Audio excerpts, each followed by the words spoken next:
Bonjour à tous, bonjour Sylvain. Bonjour. On se retrouve aujourd'hui pour faire notre maintenant traditionnel format dans lequel on revient sur nos jeux préférés du mois précédent, le mois de juin 2021. On va citer tes 3 jeux préférés, Oui. mes 3 jeux préférés et vos 10 jeux préférés, puisque on vous a demandé de participer à notre sondage comme on le fait tous les mois. J'ai la liste sous les yeux, non tu l'as pas, je te la fais découvrir, c'est le principe de cette émission. On va pouvoir discuter, puisque ce format, son but c'est de vous donner des conseils avec un tout petit peu plus de recul que quand on vous fait la vidéo news, parce que là on vient de découvrir les jeux, on a déjà un avis de savoir si on va y rejouer, donc si le jeu rentre dans notre ludothèque ou pas, mais on n'a pas beaucoup de recul. Là on en a un petit peu plus, on a laissé passer quelques semaines, on a rejoué au jeu, on est capable de faire un petit classement. Et comme d'habitude, dans la dernière partie de cette vidéo, on reviendra également sur les sorties, mais cette fois-ci du mois de juin 2020, donc de l'année dernière.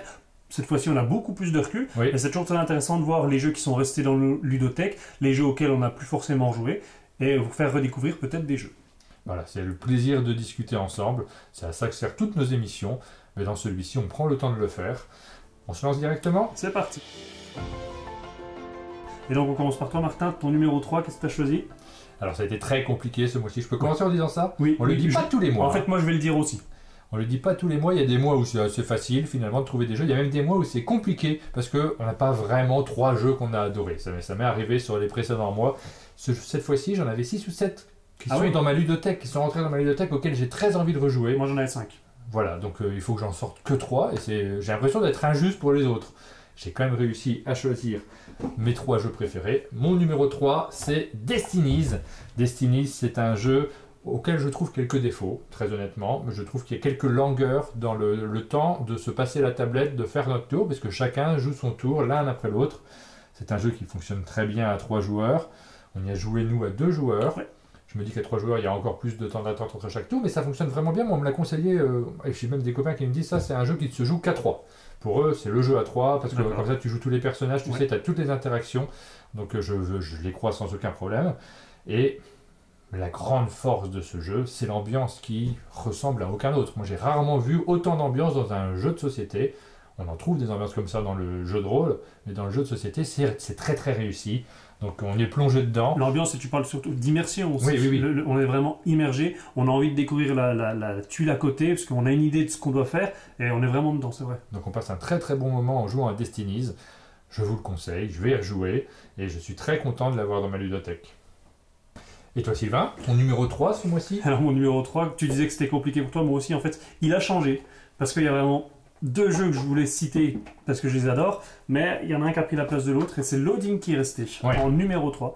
Parce que Loading, il a une petite originalité, c'est qu'une partie ça dure 2 minutes. Et en fait, les jeux de société qui durent 2 minutes, ça n'existe pas vraiment. Donc ce côté, ah, je vous fais découvrir un jeu, vous inquiétez pas, ça dure 2 minutes, si la personne a aimé, tant mieux, si la personne n'a pas aimé, ça a duré que 2 minutes.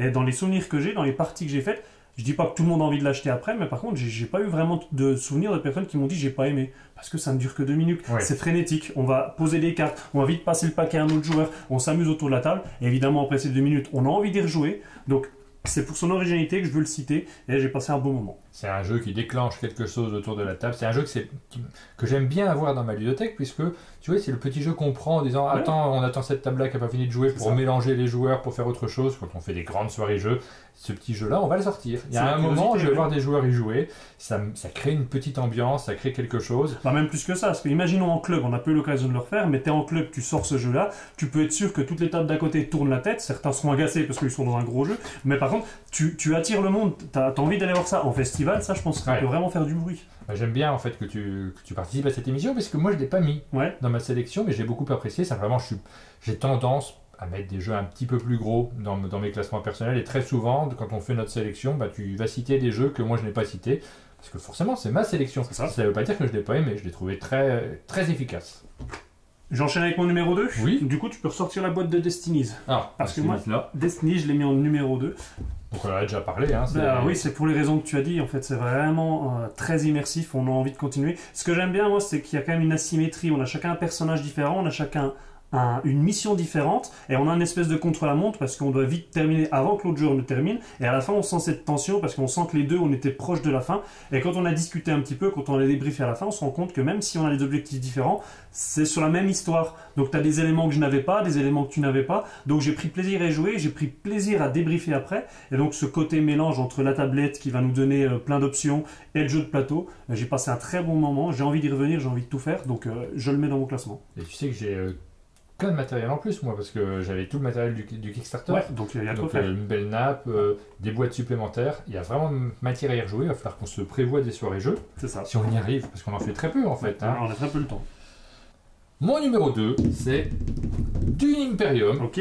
Dune Imperium, c'est un jeu qui pourrait être mon numéro 1 en fait, je sais pas encore, j'ai pas beaucoup de recul sur Dune Imperium.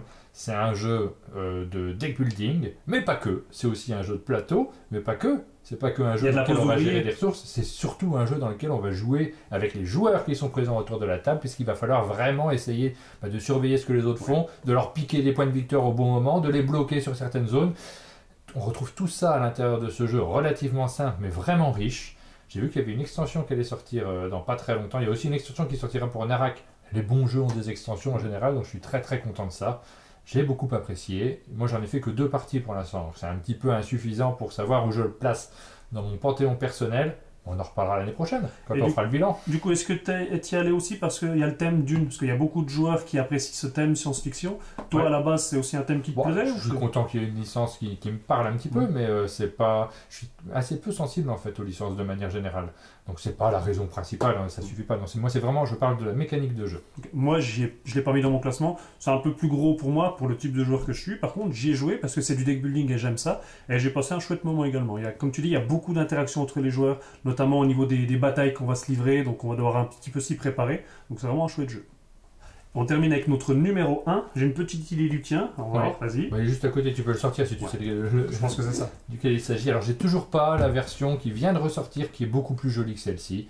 Il s'agit de Blitzkrieg, un jeu qui a été publié en français chez Matago. Nous, ça fait un petit moment qu'on le connaît, hein. C'est pas tout à fait notre numéro 1 de ce mois-ci, si on veut être honnête, mais comme il vient de sortir en français, on le fait dans ce classement-là. C'est l'occasion d'en reparler. C'est un jeu pour 2 joueurs, très fin, avec un principe ultra simple, mais une vraie partie intéressante de 20 minutes.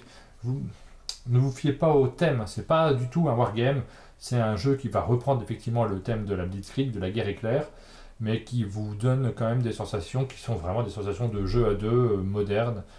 Je le conseille vivement et j'aime beaucoup les jeux de Paolo Mori de manière générale. Et c'est très léger parce qu'on est sur un principe de backbuilding, donc on va piocher des jetons dans un sac, donc il y a de toute façon une partie hasard. Ensuite on a une petite partie tirée à la corde, on va essayer de mettre le jeton de l'autre côté.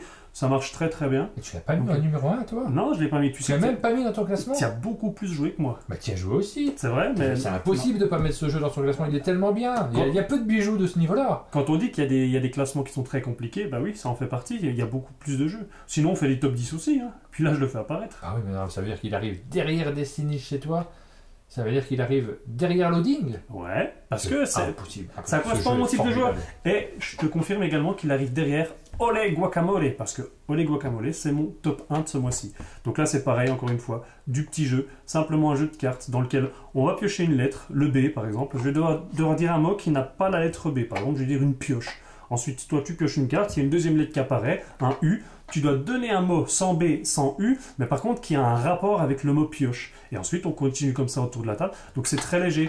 Il y a de l'orthographe, il y a du vocabulaire. C'est très fun parce qu'on a aussi cette tension de 1, 2, 3, 4. On va faire le décompte pendant qu'un joueur réfléchit. Et si au bout de 12-13 secondes, il n'a pas trouvé, il a perdu.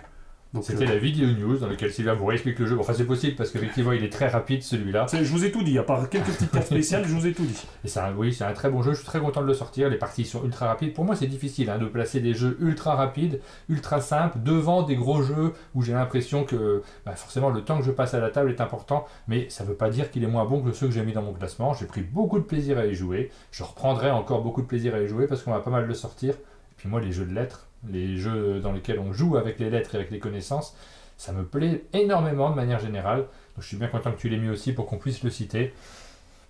Je ne l'ai pas mis, mais j'aurais pu. Donc on a terminé avec notre classement. On va passer maintenant à votre classement. Et en 10e position, c'est Loading.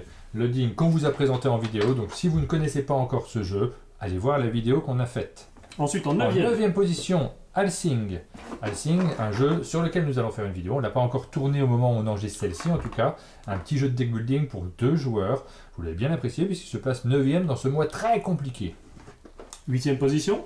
Polynesia. Polynesia, on a tourné notre séquence de vidéo news, on ne l'avait pas au moment où il est sorti, on l'a acheté, on l'a joué. Comme à tous les jeux de Gigamic, il y en a eu pas mal, hein, des jeux de Gigamic ce mois-ci. Donc là, c'est un jeu de plateau dans lequel on va déplacer des bateaux, qui a une petite composante un peu abstraite et qui fonctionne très bien. Le 7e jeu de notre classement, c'est Praga Caput Regni. On l'a pas? On l'a pas, on n'y a pas joué, on l'a pas encore acheté, donc il faudrait que je l'achète. Ouais. Parce que c'est le type de jeu qui me correspond normalement, un jeu avec quand même des mécanismes, des mécaniques qui sont complexes, à l'allemande plutôt, c'est pour moi normalement. Mais j'ai pas encore eu le temps, quand je suis passé en boutique je l'ai pas vu. Je pense que je vais le prendre. On va essayer de trouver un moment parce que ça m'embête de pas avoir, tu vois, il y a un jeu, j'ai pas d'avis dessus.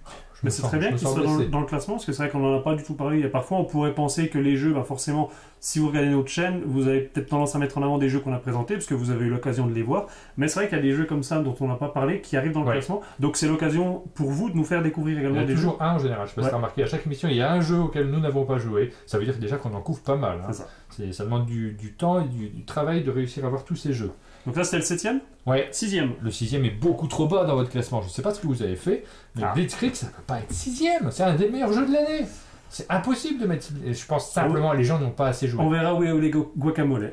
Non, mais il y a le thème, tu sais. Ouais. Il y a le thème du jeu qui fait que peut-être il y a des gens qui n'y vont pas, qui s'imaginent qu'ils vont jouer à un wargame pénible, alors que c'est juste un jeu nerveux pour 2 joueurs. Ça pourrait être un jeu de Bruno Cathala. Tu sais, je donne cette image-là pour tous les joueurs qui se demandent de quel type de jeu il s'agit. Je l'ai décrit quand Bruno Cathala est venu ici, je lui en ai parlé, il m'a dit « Ah, ça peut me plaire ». Donc tu vois, c'est tout à fait ce type de jeu. N'hésitez pas à y aller si vous aimez. Les jeux de Bruno Cathala. Le 5e, c'est Olé Guacamole. Tu demandais où il était. Ah mince! Il est en 5e position. Je sais plus où je l'ai mis. Il est là, c'est bon. Il était caché par mon coude. Donc 5e, bon, je vous en ai déjà bien parlé. On n'en dit pas plus, mais vous avez bon goût, très bien. Le 4e, c'est... J'étais surpris que tu ne me mettes pas dans ton classement, Sylvain. Château et catapulte. Mais il y a 2 jours, en fait, il y a 2 jours, il y était. Et quand tout à l'heure j'ai refait pour être sûr de moi, il y a Loading qui est repassé juste devant. C'est pour dire vraiment... Enfin, c'est 2 3e pour moi. Les 2 sont en 3e, les 2 méritent d'être dans mon classement. Ça vous montre que notre classement, c'est très léger quand même. C'est du conseil, voilà. Et donc Château et Catapulte, c'est aussi une Madeleine de Proust pour moi. C'est un jeu auquel je jouais quand j'étais gamin avec mes frères. Et on passait des super moments. Donc vous allez construire votre château, donc réfléchir à comment je fais le château le plus beau possible, le plus solide. Et ensuite, à coup de boulet et de catapulte, on va s'envoyer ça les uns et les autres. C'est très rigolo. Donc oui, je vous le conseille énormément. C'est un jeu d'adresse, c'est un jeu d'ambiance surtout. Moi j'ai beaucoup apprécié également. Ça fait partie de mes 6 ou 7 jeux que je suis très content d'avoir dans ma ludothèque et que je vous conseille. Et c'est facile pour vous de vous faire un avis puisqu'on a fait une vidéo dessus. Ouais. Allez voir notre vidéo. Elle est sympa en plus cette vidéo. Il y a un petit peu d'ambiance. Ouais. Le 3e. On arrive sur le podium, votre 3e jeu préféré. Roulement de tambour, Sylvain, t'as oublié. C'est Dune Imperium. Je pensais le voir plus haut, tu vois. Ouais. Je m'attendais à ce qu'il soit 2e ou 1er. Parce que c'est un jeu que tout le monde apprécie, dont tout le monde parle, qui est déjà bien placé pour les futurs classements de, tu vois, l'As d'Or. Alors on est loin de l'As d'Or, hein, mais il pourra être dans la sélection des jeux un peu experts. Un peu expert. Expert, oui. Oui, expert, oui. La sélection experte de l'As d'Or. Bon voilà, on en a déjà parlé, vous l'avez placé en 3e position. Votre 2e jeu préféré, je l'ai beaucoup apprécié celui-là. J'étais à 2 doigts de le mettre aussi dans mon classement. J'avais envie de le mettre dans mon classement. Allez, je l'ai mis dans mon classement. C'est ton 2e, 3e? Ouais. Sobek de joueurs. Sobek de joueurs. Vous l'avez beaucoup apprécié. C'est un jeu de Bruno Cathala quand on compare à Blitzkrieg. Tu vois, c'est un peu la même catégorie. Un jeu avec une mécanique très solide, très malin, dans lequel on a 2 phases. On a une phase qui fait un petit peu penser à un jeu abstrait, dont j'ai eu peur au départ. Je me suis dit, ça va être complexe, parce que moi les jeux abstraits j'aime bien, mais souvent je les approfondis pas. Parce que j'ai tendance à aimer aussi la légèreté d'un jeu dans lequel on s'adapte à ce qui arrive en cours de partie. Mais il y a une part de hasard qui fait que cette partie-là est légère également. La 2e phase du jeu, c'est un scoring, c'est un jeu de collection. Enfin, j'aime beaucoup, moi, la mécanique de base de Sobek, de l'ancien Sobek et donc de ce nouveau Sobek, ce système de gestion de cartes. Vous l'avez mis en 2e position et moi aussi je vous le conseille. Bah, tu vois, moi j'accroche pas au jeu abstrait, justement le côté très casse-tête. Ah mais c'est pas ça. Et je pense que j'aime Sobek 2 joueurs pour les mêmes raisons que j'aime Santorini par exemple. Parce qu'il y a une vraie partie, comme tu dis, jeu abstrait, mais il y a une vraie partie aléatoire, hasard, le hasard des personnages, qui fait que chaque partie sera différente. On aura quand même de l'interaction entre joueurs parce qu'on va pouvoir s'envoyer des petites crasses. Donc ça marche très très bien. Et je l'ai découvert encore plus quand on a fait le tournoi sur BGA. Oui, parce qu'on a enchaîné quelques parties. Et j'ai pris un vrai plaisir à y jouer. Donc Arrowgrain n'est pas dans mon classement, mais vous pouvez y aller également. On va passer au premier. Ah bah, allons-y. Le numéro 1, bah écoute, on en a parlé tous les deux. C'est Destiny's. Alors je tiens à le préciser, il y avait 1% d'écart de différence entre Sobek et Destiny's. Okay. Donc Destiny's était en premier dans votre classement, mais peut-être que j'aurais regardé quelques jours avant, j'aurais eu l'inverse. Donc c'est des classements, parce que c'est pas toujours le cas. Hein. Très souvent, on a un jeu qui se détache et puis les autres qui sont derrière. Là, ce mois-ci, on en avait 2 qui se sont détachés. Destiny's, bah on a tout dit dessus, hein, le jeu avec beaucoup d'ambiance, ça nous a plu, ça vous a plu également. Et je vais revenir sur un petit point de règle, un petit point qui est souvent critiqué sur Destiny's, c'est le fait qu'il n'y a pas beaucoup de scénarios à l'intérieur de la boîte.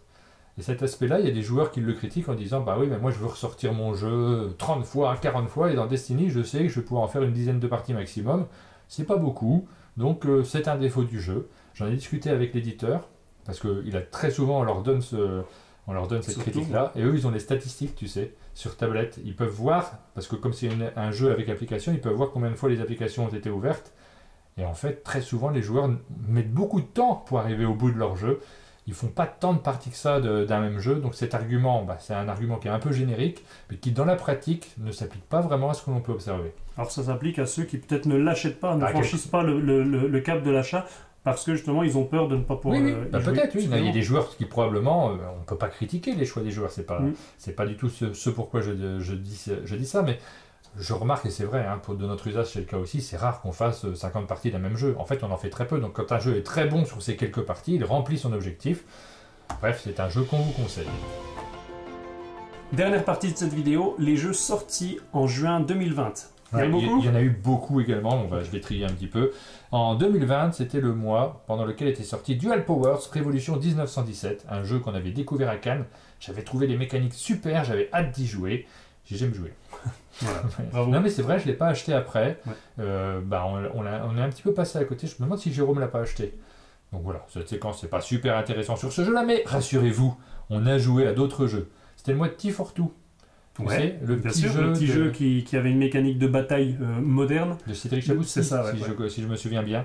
Donc j'avais bien apprécié y jouer, j'ai pas tellement rejoué après. C'est pareil, c'est pas un jeu qui s'est imposé dans ma ludothèque, je l'ai pas beaucoup ressorti, mais j'avais adoré le thème. Puis, comme sur Alice au Pays des Merveilles, bien sûr. Le thème d'Alice au Pays des Merveilles, et puis le travail d'édition qui était parfait de Space Cowboy également. Silver and Gold. Silver and Gold. On écrivait sur les cartes. On écrivait sur les cartes, ouais. C'est pareil. Alors je pense que celui-là, moi j'y joue pas parce qu'il est fondu dans la masse, il est noyé dans la masse des Roll and White, mais par contre il était très chouette. Ouais. Je sais qu'on a apprécié les parties qu'on avait faites. Je pense qu'on n'y joue pas aussi parce qu'on n'a pas fait beaucoup de soirées jeux, et en fait c'est le type de petit jeu qu'on aurait pu. On ferait des soirées jeux au chalet. Est-ce qu'on ferait pas des soirées jeux au chalet? Volontiers. Je pense que ce type de. On va avoir l'étagère des Roll and White. Tiens, je te propose un Silver and Gold, je vais te le faire découvrir. C'est ce genre de moment qui me manque vraiment, mais fort. On va faire des soirées jeux au chalet. C'est un jeu de Phil Walker Harding. Okay. J'aime beaucoup cet auteur. C'était le mois de Destin de voleur, un jeu qui était sorti chez Super Meeple, avec une mécanique de cartes. Ça fait partie de ce type de jeu où il y a des cartes à combo. On aime beaucoup Season dans cette catégorie-là. C'était surtout le thème qui était original, c'est de mémoire, on avait le passé, le présent, le futur, et c'était en fonction de comment on jouait nos cartes. Donc, je l'ai beaucoup apprécié celui-là, vraiment. On y a joué 2-3 fois, je l'ai fait découvrir. J'ai donné ma boîte aussi à Jube parce que j'en avais 2. L'éditeur nous l'a envoyé, on le remercie, mais moi j'avais déjà la boîte en anglais. Donc j'ai donné la boîte en anglais, Jube l'a beaucoup apprécié aussi. Donc ce jeu-là, il est bien rentré dans notre ludothèque. Là, ça fait quelques mois qu'on l'a pas ressorti. Mais tu vois, je le vois dans la liste, j'ai envie de le ressortir. Ouais, vraiment. Il faudra relire les règles par contre. Ça, c'est le petit défaut de quand on l'a laissé passer un petit moment dessus. Tatamokatsu. Tatamokatsu, ouais. Alors là, c'est le petit jeu complètement déjanté dans lequel on jette des dés et ensuite on doit se couper les doigts. Donc, et à la fin, on n'avait plus qu'un ou deux doigts comme ça pour jeter les dés. Mais là, pareil, même ce que tu viens de dire avant, en fait, on n'a pas eu l'occasion de voir beaucoup de monde. Ça, pour moi, c'est pas un jeu que je vais rejouer tous les jours avec la même personne. Par contre, ça tient comme ça. C'est une boîte minuscule, ça tient dans la poche. Et donc, quand t'es avec un public différent, bah, t'as envie de faire la blague, de ressortir ce jeu pour le faire découvrir. C'est un jeu dans lequel on va se couper les doigts. Donc, c'est des petites curiosités amusantes. Ouais, c'était rigolo, moi, honnêtement. Bon, je vais repasser à autre chose. Non, j'ai bien aimé découvrir le jeu, mais j'ai pas du tout envie de jouer. C'est ce que je te dis en fait, c'est exactement ça. C'est un jeu que tu prends plaisir à faire découvrir. Par contre, il y en a un autre là que j'ai bien aimé découvrir le jeu et j'aurais bien aimé pouvoir continuer et aller plus loin et qu'on n'a pas fait. Et on n'a pas fait très très loin. On a fait toujours les mêmes 10 premières parties. Pourtant, il est bien ce jeu. Vas-y. On a fait que 10 parties alors qu'il y en a 50. Donc c'est un Legacy? Pas tout à fait. The Crew. Ah, The Crew, oui, c'est Ça en vrai. a fait plus que 10 parties, toi, de Non, ton non, côté? non, j'ai pas fait plus que 10 parties non plus. Et il y a la nouvelle boîte qui va sortir, qui se passe sous les mers. Donc, est-ce qu'on finit le premier The Crew et on attaque la Ah suivante? non, moi si le deuxième arrive, je vais bien attaquer le deuxième. Ça me va aussi. Super bien, hein, The Crew, forcément. C'est un jeu qui a remporté et l'As d'Or et le Split, je crois aussi. Hein. J'ai un doute, mais je crois bien. Donc, gros succès. On n'a pas besoin de vous le reconseiller. C'était le mois de l'île des chats. Ah, celui-là, je suis passé à côté. C'est vrai? Ouais, on y a joué. Pourtant, il y a des chats. Il y a des chats, je me dis, tiens, le thème me plaît, c'est bon, je vais jouer. Et c'est dans celui-là qu'il y a la boîte. À l'intérieur de la boîte, tu as même une petite cible pour dire que ton chat peut dormir dedans. Parce que si vous avez des chats, vous savez ça, vous sortez un jeu, vous mettez la boîte, votre chat va forcément dormir dedans, même si la boîte est trop petite. Parce que le chat, il est fier, donc il se dit, c'est bon, je peux rentrer. Il déchire la boîte, mais bon. C'est un jeu à pattern avec des polyomino qu'on utilise pour remplir notre bateau, pour les emmener sur l'île des chats. Moi, j'ai bien aimé. Ouais. Ça m'a bien plu. J'ai pas beaucoup joué non plus. C'est juste avant qu'on lance vraiment un monde de jeu et qu'on ait beaucoup de travail. Mais j'avais bien aimé le découvrir. Ce mois-là était sorti Imagicien, qu'on avait découvert à Cannes, mais il était sorti en juin de l'année dernière. Ouais. Et celui-là, voilà, ça fait partie des jeux qui restent encore aujourd'hui, qui sont souvent dans mes sacs si jamais je vais jouer à droite à gauche. J'ai fait découvrir à mon frère et à sa femme, ils ont passé un super bon moment. C'est un jeu très simple, très familial, dans lequel on va faire du point par point, avec un petit aspect de rapidité. On aime bien le concept, ouais. Ouais, je trouve ça, donc le concept est simple, mais marche super bien, donc c'est un très bon jeu. Je viens de recevoir un mail de l'éditeur qui m'a demandé s'il pouvait laisser le logo coup de cœur d'un monde de jeu sur la réédition de la boîte. Oh non, dis non. Hein. Il m'a envoyé le visuel de la réédition de la boîte. C'est une nouvelle petite boîte, tiens, je vais te montrer un petit peu. Voilà. C'est classe. Alors évidemment, il peut laisser le logo, c'est le même jeu, donc il n'y a pas de raison de refuser. On vous le conseille ce jeu-là, on a très envie d'y jouer. C'est une nouvelle version. C'est notre logo coup de cœur, oui, parce qu'on a. On ne peut pas vous le montrer pour l'instant. Je n'ai pas demandé à l'éditeur si j'avais le droit de vous le montrer. On vous le montrera en temps voulu quand il arrivera dans les boutiques. C'était le mois de Colt Super Express. Ouais. Le petit jeu qui reprenait les principes de Colt Express. Ça fait déjà un an qu'il est sorti. Ça fait un petit moment, ouais. C'était très bien, hein, Colt Super Express. Mais encore une fois, c'est un jeu de club. Mais voilà, en fait, j'ai l'impression qu'on dit toujours la même chose et que du coup, les vidéos se ressemblent. Mais non, pas toujours. C'est un jeu que je me suis promis d'aimer parce que quand je l'ai découvert, c'était à Cannes en février. J'ai adoré le principe. Je me voyais déjà à la table avec plein de joueurs différents, mais j'ai pas eu l'occasion. Il y a un jeu là qui n'est pas un jeu de club. Machikoro Legacy.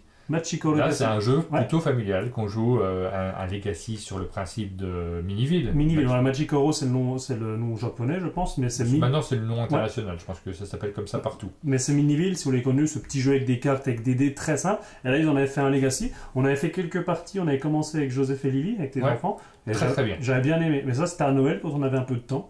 Est-ce qu'au prochain Noël on le finit? Non, mais il faudrait qu'on le finisse. J'ai envie. Ah non, mais j'ai envie. On est à Noël là. C'est un autre Noël l'été pendant lequel on a un petit peu plus de temps pour jouer. Tainted Grail était paru en français également en juin de l'année dernière. C'est un jeu que les amateurs n'ont pas forcément attendu en français, puisque c'est du gros jeu qui s'adresse à un public très spécifique. Il a été nommé. Il a été nommé As d'Or Expert catégorie, oui. Je crois pas qu'il l'ait gagné. Il l'a pas gagné. Mais par contre, il a eu une sélection. Ce jeu-là a trouvé son public. Moi, j'avais joué à quelques jeux de Wacken Realms. J'ai bien apprécié. Après, j'ai pas vraiment le temps de les faire dans le détail. Mais c'est du bon jeu. Oui. C'était le mois également de Muse en version française. Ça, c'est un jeu que t'aimes bien. Quel bon groupe. Mais le jeu. Le jeu est très beau. Le jeu, on l'avait acheté juste. Non, mais je dis quel bon groupe parce que la blague, c'est qu'à SN, quand on a vu le nom Muse, j'ai dit à Martin, on va sur le stand, je veux voir ce que c'est, juste parce que ça s'appelle Muse. Et quand on a vu la boîte du jeu qui est juste magnifique, les cartes c'est du type Dixit, donc des superbes illustrations. J'ai acheté la première version, j'ai acheté la deuxième version. J'ai eu l'occasion de le ressortir un petit peu lors de soirées à l'époque. Donc aujourd'hui plus de soirées, plus de jeux, plus de Muse. Mais oui, je le conseille parce que moi je trouvais ça très agréable. Et pour terminer, il y a plein de jeux qui sont sortis en juin 2020, mais on va terminer avec je ne les cite pas tous, avec King of Tokyo, la version Dark. Oui. Tu te souviens de cette boîte-là? Très très chouette, superbe édition de Yellow d'un de leurs grands hits. Alors c'était une réédition, mais ça rajoutait quelques mécaniques en plus. Il y avait quand même quelques petites nouveautés, c'est ça. Et il y avait aussi surtout le plaisir de se remettre des baffes à King of Tokyo. Elle est juste là. Ah bah voilà. Je me permets de sortir, on ne fait pas d'habitude. Non. Regarde cette boîte comme elle est chouette. Donc ça fait partie des jeux découvertes, des jeux dont on se sert pour faire découvrir le monde du jeu à des joueurs qui viennent d'arriver, qui ont envie de découvrir un petit peu mieux que ceux qui connaissent au simple jeu de cartes. Mais c'est vrai que ça a été un des premiers jeux auxquels j'ai joué quand j'ai découvert le monde du jeu moderne. Celui-là, j'y ai joué assez rapidement et en club, ça marchait très très bien. Et cette édition est fabuleuse. Est-ce qu'elle est encore disponible? Je n'en sais rien. J'espère en tout cas, parce que je vous la conseille toujours. Donc voilà, on va arrêter là pour notre sélection des jeux qui sont sortis en juin 2021 et en juin 2020. Il y en avait beaucoup plus? Il y en avait quelques autres, il y a eu pas mal de jeux.